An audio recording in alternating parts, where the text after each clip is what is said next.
রংপুরের বদরগঞ্জে গ্রাম বাংলার হৃদয়ে লুকানো এক নাম লালদিঘি। একটি হাট যেখানে প্রতিটি সকাল গল্প হয়ে ওঠে আর প্রতিটি মুখে ফুটে থাকে জীবনের রং। ভোর হলেই জেগে ওঠে লালদিঘির হাট।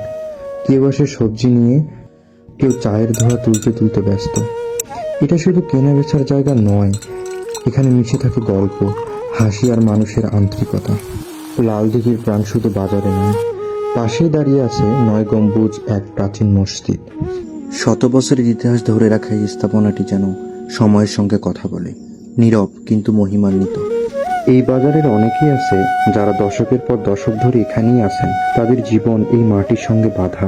এই শহর শুধু ব্যবসার জায়গা নয়, এটা তাদের ঘর। খাটো চেংড়ি নাটক লম্বা চেংড়ি চোখরি রে, খাটো চেংড়ি নাটক বেশি রে। বাজারের পাশে রয়েছে লালদিঘি কলেজ ও স্কুল।